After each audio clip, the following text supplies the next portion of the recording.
Today is our 29th annual Jazz Brunch, and that's very important. The Caucus has a foundation where we give out scholarships throughout the year to students. Each member receives a $500 scholarship in their district to give out to a student, regardless of age, and then we also give out scholarships during the Jazz Brunch. We also raise money during this Jazz Brunch to tour the state to make sure things are being taken care of in our constituency areas. Good morning! Wow, if you guys could see what I see. You look wonderful out there today. Welcome to the 29th Annual Jazz Classic Brunch. Let's give it up for the Jazz Brunch. I bring greetings from the Grambling family, including our faculty, our staff, our alumni, our currently enrolled students, friends and supporters of Grambling State University. I bring you special greetings. Now look, I've always said to you that despite everything, despite having lost 57% of our state support, that good things are happening at Grambling State University, and they will continue to have good things happen there.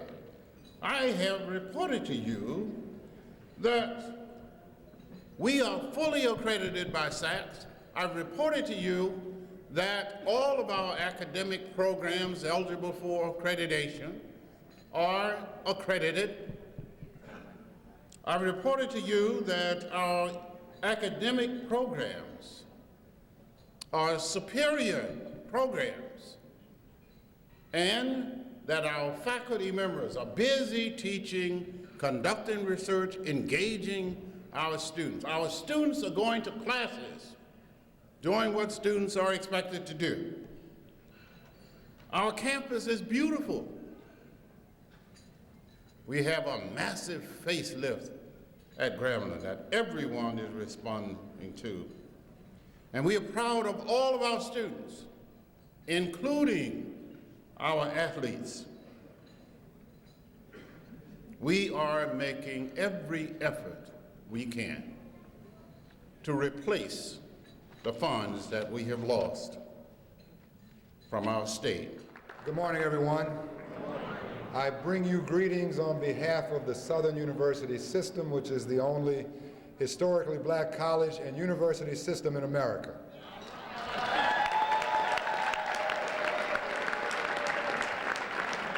I'm also here to give thanks to a long list of people because Southern continues to make a little progress every day, but if it wasn't for the people that I'm here to thank, we would not be doing the work that we're doing. First, let me thank God, because our challenges have been so great that it's not clear to me that we would be where we are today without some divine intervention.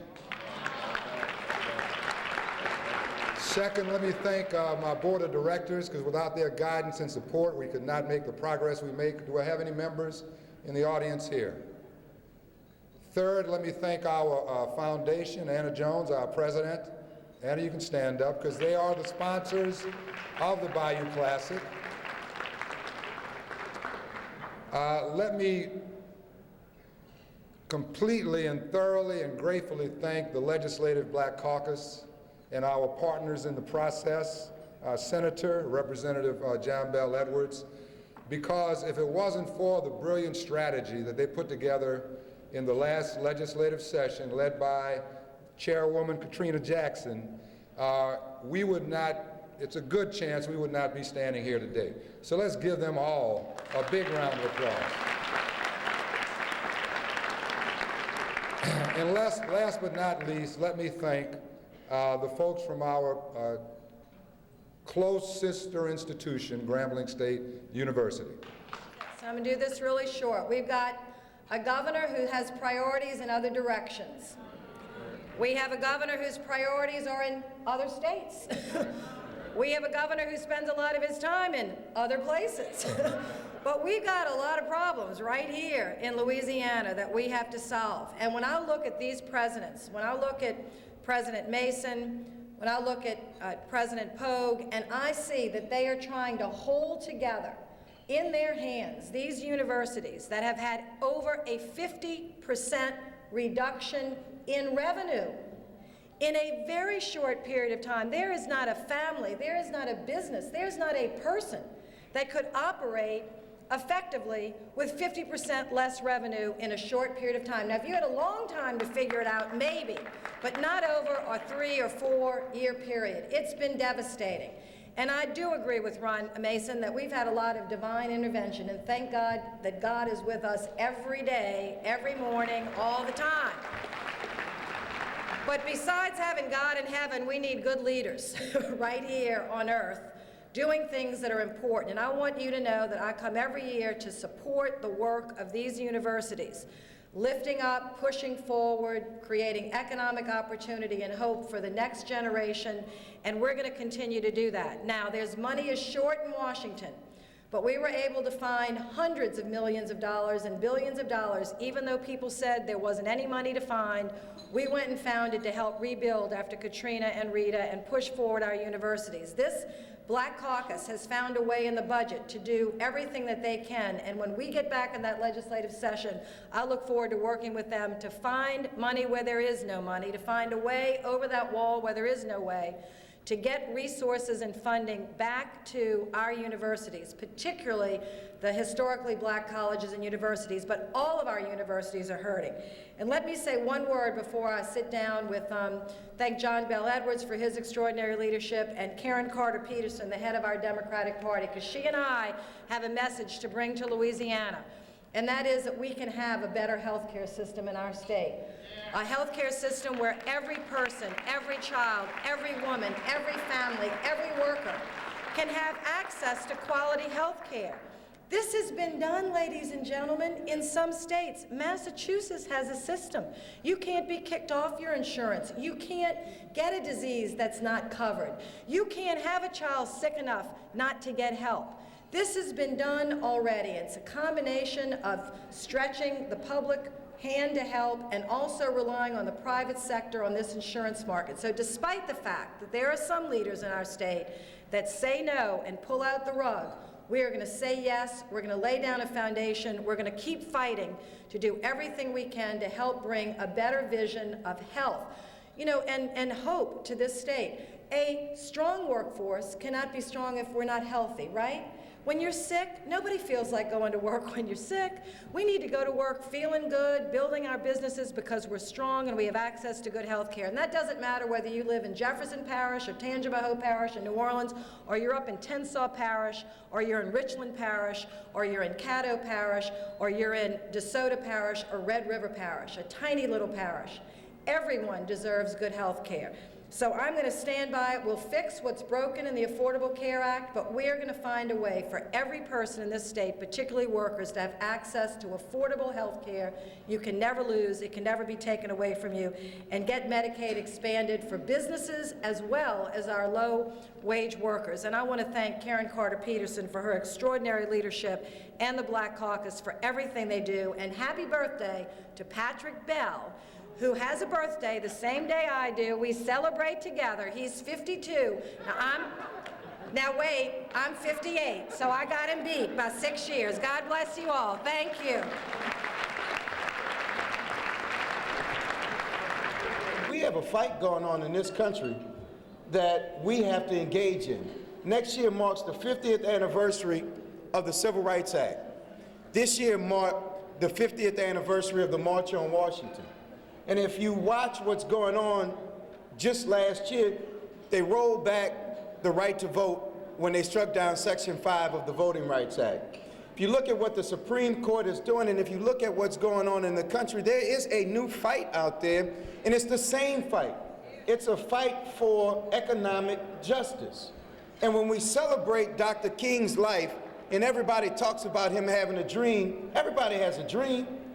It's the work, the sacrifice, and the courage that he put up to pursue that dream so that everybody else could have every opportunity in the world. And I can speak for Katrina and all of the young members of the Black Caucus, John Bell Edwards and some others. We stand on the shoulders of great leaders who paved the way for us. Last week, I went to the funeral of T.J. Jemison, who, but for him, we wouldn't have had an opportunity to go to the best schools. We wouldn't have an opportunity to sit wherever we want on the bus.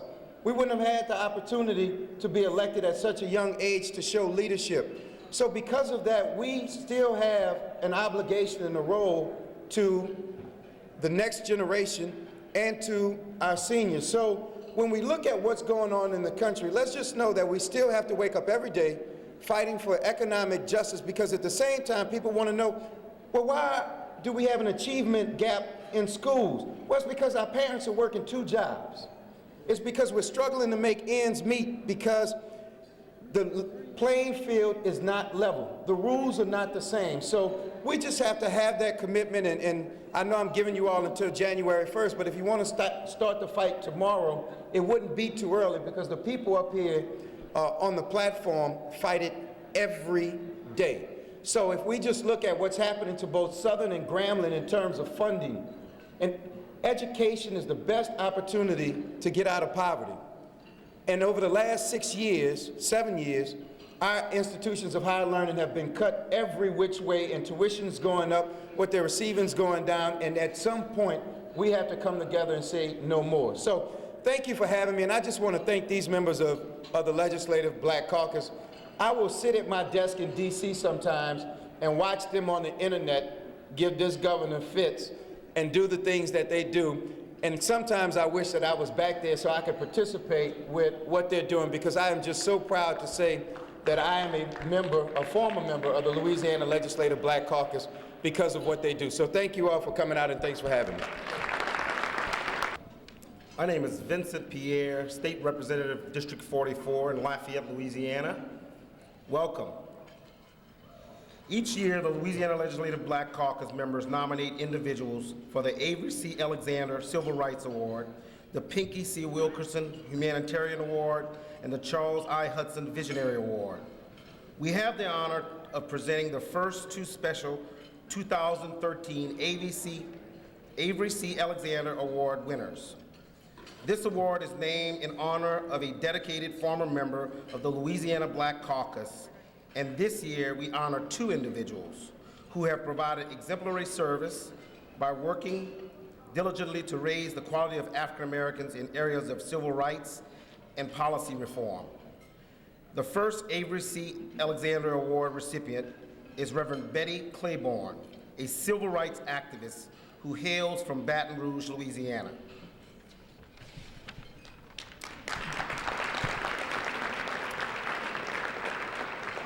Good morning. Nearly 20 years ago, when I met Reverend Betty Claiborne, she was a community organizer and a political activist. She was actually campaigning for a school board member's election where I was the challenger to her candidate, who was the incumbent. She told me that she admired my tenacity, but she was committed to beat me in that race, but would definitely support me the next time I ran, and she did, through many elections. Determination is only one of the characteristics that makes Reverend Betty Claiborne worthy of the Avery C. Alexander Award. She was instrumental in the transition of Black students to desegregated schools in East Baton Rouge Parish, staying up late nights to ensure students' safety as they traveled to previously all-white schools. While working to integrate a local segregated swimming pool, Reverend Claiborne, her sister, and others were arrested and jailed for jumping in the water. Later, that pool was cemented in and closed rather than allow African American children to swim. It wasn't until 2005 when then Governor Kathleen Blanco pardoned Reverend Claiborne for her civil rights activity in the City Park incident. Working with the local NAACP, Reverend Claiborne organized the citywide MLK Day program for many years. She suffered a life-threatening accident during the course of planning one of those activities, but immediately came back when her health improved. I could go on and tell you about the many attributes of civil rights activism Reverend Claiborne has done, but we really don't have the time. Instead, I present to you my friend, Reverend Betty Claiborne, one of our two 2013 Avery C. Alexander Civil Rights Award winners.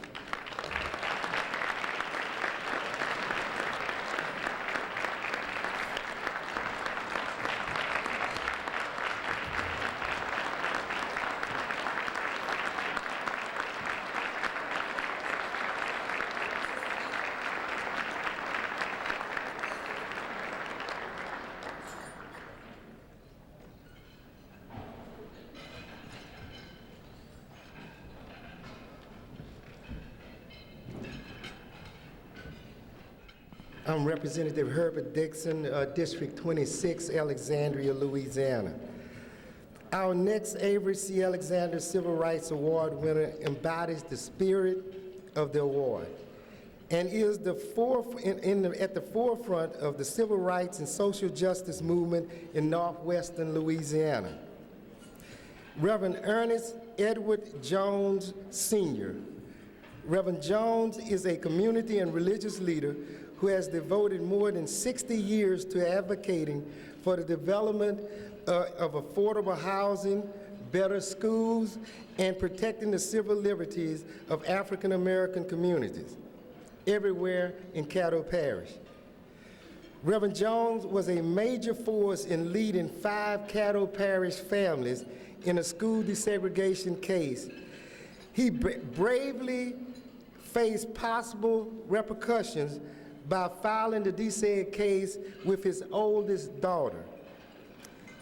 As a pastor of the historic Galilee Baptist Church of Shreveport, Louisiana, where he has led for 24 years, Reverend Jones has helped develop a more than 40-acre inner-city, faith-based community referred as the City of Galilee, a city within a city.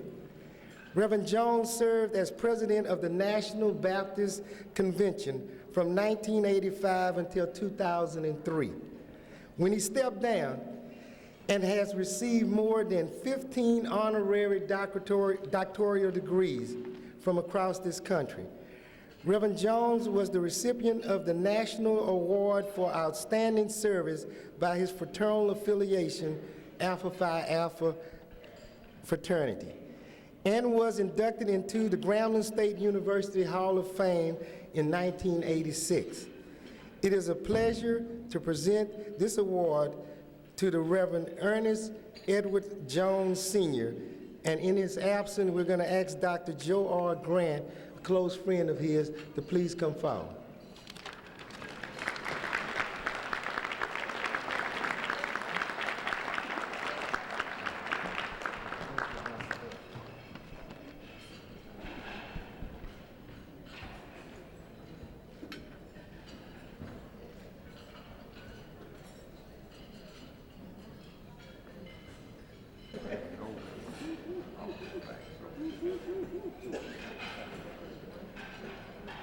Next, we'd like to bring up Representative Patrick Jefferson and Senator Troy Brown for the Pinky C. Wilkerson Humanitarian Award.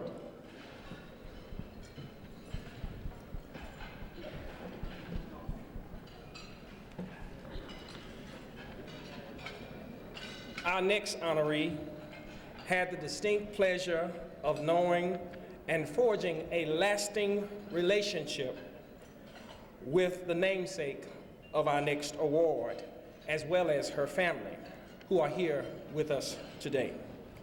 Mrs. LaFay Carter Jackson has the energy and spirit required of the winner of the Pinky Carolyn Wilkerson Humanitarian Award and is known affectionately as Miss Claiborne Parish for her tireless efforts within her hometown, surrounding areas, and the state of Louisiana.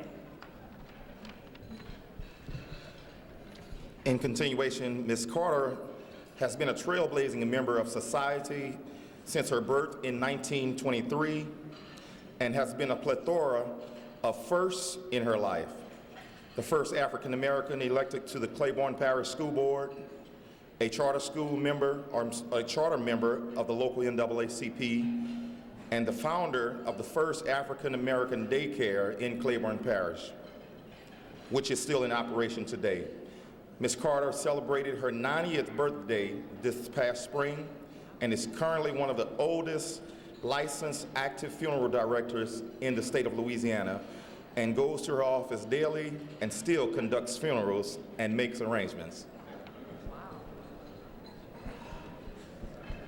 Mrs. Carter is the owner, Chief Executive Officer, and President of Memorial Funeral Home and Memorial Life Insurance Companies, which has 6 locations throughout North Louisiana.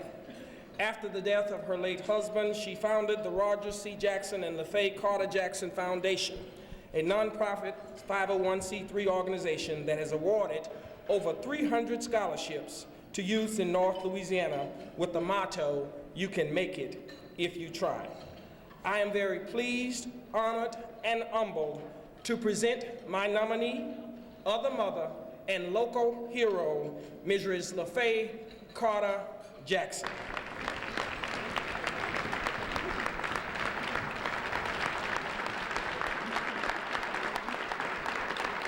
Senator Sharon Weston Broome, representing District 15. And it is my pleasure to present, along with my colleague, Representative Ted James, the Charles I. Hudson Visionary Award. The Charles I. Hudson Visionary Award is awarded to those with the ability to envision a brighter, more positive future in their communities, and is awarded in honor of former Representative Charles Hudson, a former dedicated Louisiana Legislative Black Caucus member. This year's recipient is a testament to the spirit of hard work, and it is an honor to present Erica McGeechee Crenshaw this award. Good morning. My name is Ted James, and I have the honor of serving the people of District 101 in the Louisiana House of Representatives. After working in corporate America for 16 years, Erica Crenshaw purchased the New York City rights to AmeriSpec, home inspection service, and later acquired 4 additional properties in Long Island, New York. Within 7 years of this acquisition, Ms. Crenshaw was able to grow the company and become a top 20 franchise owner within the organization that serves nonprofits and several companies. Exempt Now coaches small to medium companies and coaches business owners on how to successfully launch and grow their business. Mrs. Crenshaw has established a model with Execute Now that is helping nonprofits and businesses properly plan for the future and helping turn entrepreneurial dreams into fiscally sound realities. I've had the opportunity of observing Erica over a couple of years now, and I can tell you she is among a cluster of African American women whose light is so bright that you need sunglasses to watch them. Would you please welcome, as I present our nominee for the 2013 Charles I. Hudson Visionary Award, Erica Crenshaw.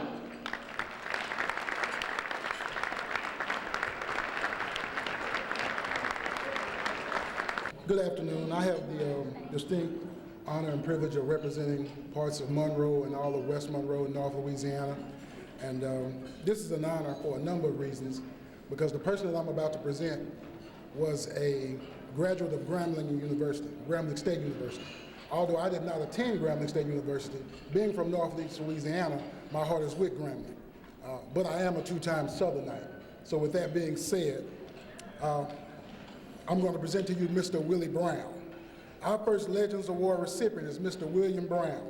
Mr. Brown is a proud product of Grambling State University.